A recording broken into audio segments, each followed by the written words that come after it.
Bonjour à toutes et à tous, amis modélistes. On continue la présentation des numéros de la 241 P16 d'Altaïa que j'ai reçu récemment. Donc j'ai reçu les numéros 72 à 77, donc les six numéros là que je viens de recevoir. Donc comme à l'accoutumée, je vais vous les présenter et on fera le montage après. Donc, on passe au numéro 72. Donc, le numéro 72, on va partir en Tunisie, sur le réseau tunisien. Les premières lignes datent de 1874 et elles relient Tunis à Bardo et Tunis à La Marsa. Elles sont longues de 4 km pour la première et de 18 pour la seconde. On va parler du développement du réseau de 1877 jusqu'à 1912. Là, on a en intro une très belle photo d'un autorail de Dietrich en 1934 en gare de Tozeur. On continue donc après sur le développement du réseau. Donc on a des cartes de 1878 à 1880, de 1894 à 1899, de 1901 à 1912 et de 1912 à 1941, où on voit le développement du réseau tunisien. On a aussi une photo de la gare de Bizerte, qui a été construite en 1950. Et après, on a une photo d'une automotrice de 1990, un peu plus récente, des chemins de fer tunisiens.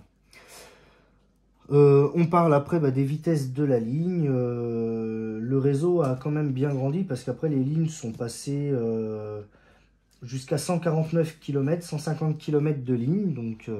Donc voilà, très beau reportage. On part dans le sud maintenant, à bord de la P16, de la P. On va partir à Marseille. On va parler de la gare de Marseille-Saint-Charles. Marseille étant la fin de la ligne PLM, Paris-Lyon-Méditerranée. L'artère impériale, comme on l'appelle, où nos 241P ont roulé. C'est un nœud ferroviaire aussi, puisque de Marseille on peut venir de Lyon, Paris, et on peut après se diriger vers Perpignan, Nîmes et Nice et la Côte d'Azur. Donc là on a une photo de la gare de Marseille-Saint-Charles vers 1910, qui est ici. On a la bifurcation de Marseille-Blancarde qui permet entre autres de partir de Marseille et d'aller sur la Côte d'Azur, ou de passer sans s'arrêter par Marseille, d'aller directement de la Côte d'Azur et de remonter sur Lyon ou sur Paris. Et là on a la cartographie de la gare de Marseille, le terminus et les différentes lignes. Le montage de notre P16, alors voilà le numéro 72, l'écran parfumé. On monte l'écran parfumé côté chauffeur, puisqu'on a monté celui côté mécanicien. On va donc le monter aussi ces deux renforts pour le maintenir à la chaudière. Et c'est tout. Alors, moi, le montage de l'écran parfumé, je ne vais pas vous le faire en vidéo, puisque ça a été un des premiers numéros qu'on a eu dans la collection. Donc, j'ai déjà fait la vidéo. Donc, pour ceux qui veulent savoir, je vous invite à revenir sur les premières vidéos que j'avais faites du montage de la P. Donc je vous ferai pas le détaillage du montage, parce que en fait je l'ai déjà expliqué, donc je vois pas l'intérêt. de le réexpliquer une deuxième fois. Je vous présente le numéro 73. 73, on part en Nouvelle-Zélande. On va parler de la Nouvelle-Zélande, qui possède 3,5 millions d'habitants et il y a 1500 km d'une extrémité à l'autre du pays. Donc voilà, on va parler de l'histoire qui n'est pas australienne. On a toujours les cartographies des réseaux, donc voilà, une cartographie de 1995 avec une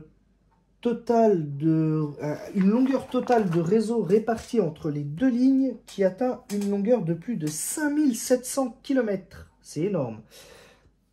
Donc voilà, on parle donc de l'époque vapeur jusqu'à l'époque actuelle. Donc voilà, avec des photos de machines à vapeur type 242 australienne.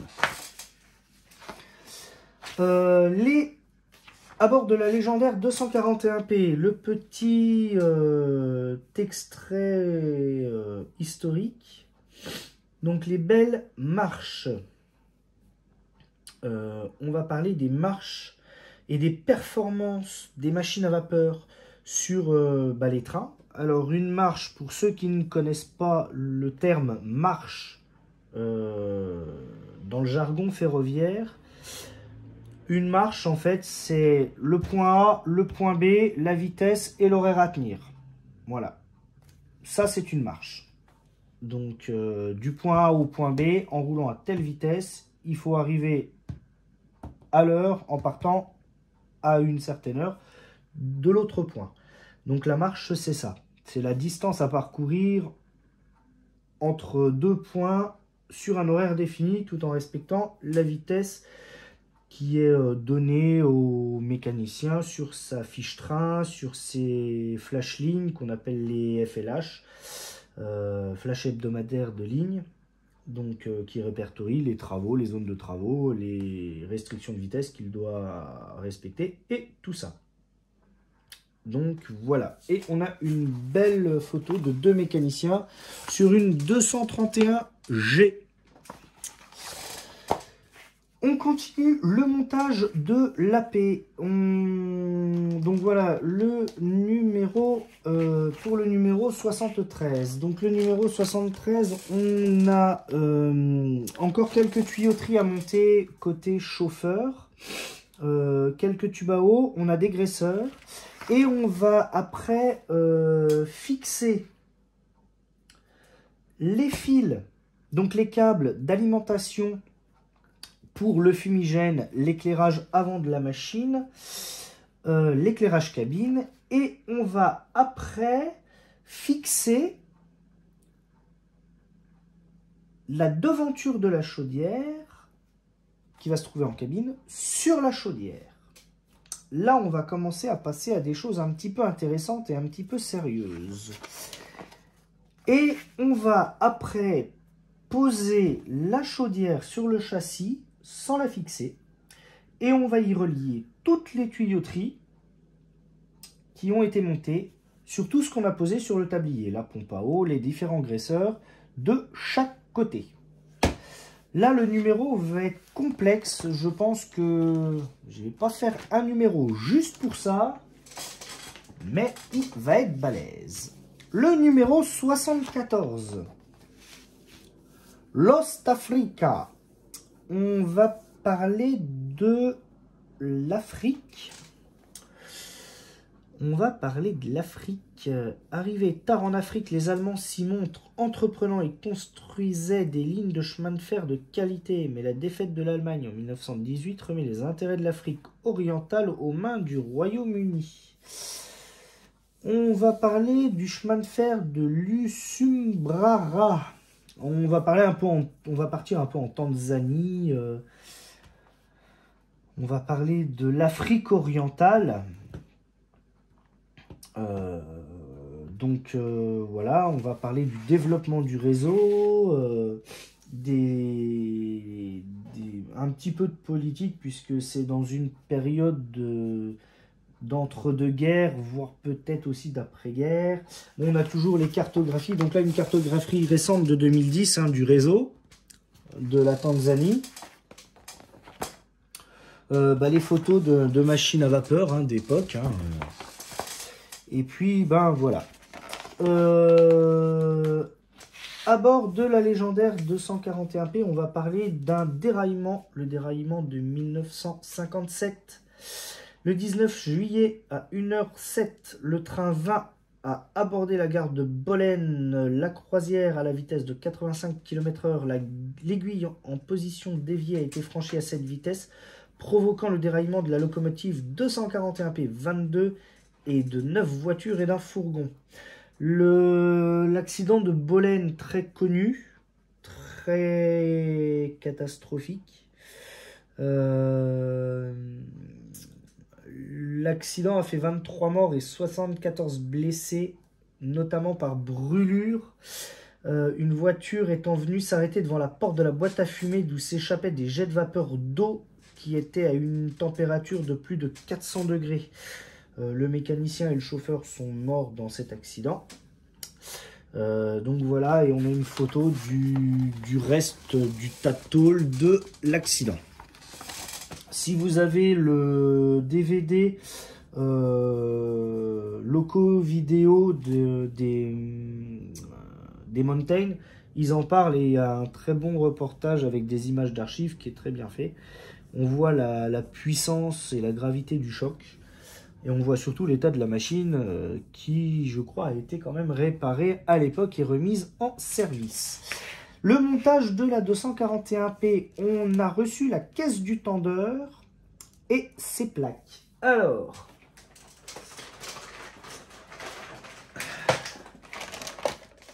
voilà la bête. Belle pièce, hein, tout métallique, hein. Donc, je ne sais pas combien elle fait en poids, mais elle est balèze. Donc, on a reçu donc là la caisse du tender. On va commencer à passer à la fin de la machine. On commence à sentir la fin de la collection. Moi. Et sur ce numéro 74, on va définitivement fixer la chaudière au châssis pour former un ensemble indissociable. On va finir de fixer les différents graisseurs qui sont dessus, les arbres de changement de marche, pour après avoir une vraie locomotive. On aura la locomotive complète, sans les écrans parfumés, mais ça, c'est une autre histoire. Donc voilà pour le numéro 74. Numéro 75. On part au Pakistan. Depuis 1971, le Pakistan oriental est devenu le Bangladesh. L'occidental a pris le nom de République islamique du Pakistan. Donc on part au Pakistan, on a une photo du réseau pakistanais en 1947. Un réseau à l'histoire tourmentée, donc on nous parle un petit peu de l'histoire tourmentée du pays, le désespoir des civil engineers, donc un peu britannique. On parle du matériel moteur pakistanais, le réseau aujourd'hui, une photo d'une petite 030 qui roule au Pakistan, qui roulait au Pakistan, avec des photos de voitures et de wagons.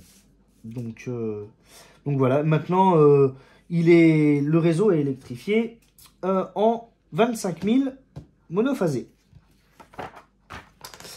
À bord de la légendaire 241P, nous allons parler du dépôt de Nevers, qui était un gros dépôt vapeur à l'époque. Dépôt que j'ai très bien connu dans ma carrière d'agent SNCF, puisque j'y ai travaillé dans ce dépôt de 2005 à 2012, avant de migrer sur Paris. Ce dépôt a reçu pas mal de 241P Et donc on a les photos de 241p aux alentours de Nevers, là et là. Et on a une photo du parc à charbon du dépôt de Nevers. Le numéro 75 de la 241p, on va monter le châssis. Alors, on va monter le châssis du Tender et on va finir d'assembler au final la machine. Donc, on va monter l'arbre de relevage de marche côté mécanicien. On va fixer définitivement aussi les écrans parfumés des deux côtés. Et l'ensemble de la machine sera fini. Donc voilà. Donc le numéro 75 est ici. Il se présente comme ceci avec le longeron du châssis du Tender et les diverses tuyauteries qui viennent dessus. Le numéro 76. Les Michelin. On va parler des autorails. Les Michelin ou autorails, quelle différence? Alors, les Michelin, pourquoi on appelait ça à l'époque des Michelin? Parce que c'était des autorails qui étaient conçus un peu comme des voitures et qui roulaient sur pneus. Les roues étaient équipées de pneus qui étaient fabriqués par Michelin. Donc voilà. Et voici une très belle Michelin Type 5 de 1931. Donc voilà, avec ces 3 roues à pneus, qui a un peu l'avant d'une bagnole. Donc voilà, pendant un bon moment, les Michelin, donc les autorails sur pneus Michelin, se sont développés, et pour laisser après place à nos autorails sur roues métal comme on connaît. Donc voilà, là la fin des prototypes de 1934, là une autre de 1932 et une de 1936. Franchement très bon reportage. Qui dit Michelin dit forcément Clermont-Ferrand, puisque c'est là-bas qu'est l'usine. Donc là, on va parler donc à bord de la légendaire 241p de Clermont. La relation, donc Clermont-Ferrand est placé en Auvergne, relie les lignes de Paris à Clermont, d'une part, et pour Nîmes, d'autre part, et après, sur Brive et tout ça. Donc là, on a une photo de Paris et jusqu'au nœud de Clermont-Ferrand qui après dessert toutes les lignes du sud, du sud-est et du sud-ouest. Montage de la P16. Donc le numéro 76, le voici. On a une grosse cuve vide là, noire, métallique. Bon. Alors en fait, cette cuve là, c'est ni plus ni moins que la soute à charbon, dans lequel va venir se loger le boîtier des piles pour avoir les sons et le fumigène, ainsi que l'éclairage. Donc voilà, donc sur le numéro 76, en fait, on monte juste le boîtier de pile sur la soute à charbon. Et voilà. Donc voilà ce que ça donne. On passe maintenant au dernier numéro que j'ai reçu, le numéro 77. Numéro 77, la ligne de Panama. On va parler de la ligne de Panama qui se trouve à côté du fameux canal de Panama. Le chemin de fer devance le canal.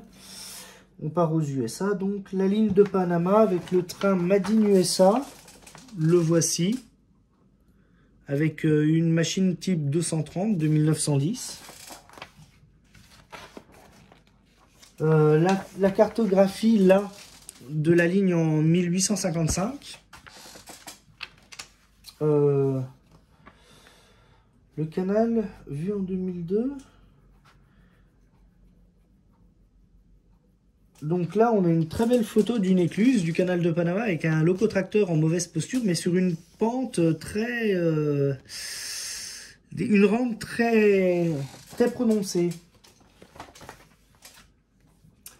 Toujours les trains, on parle de la ligne de 1920 jusqu'à son apogée. Et voilà.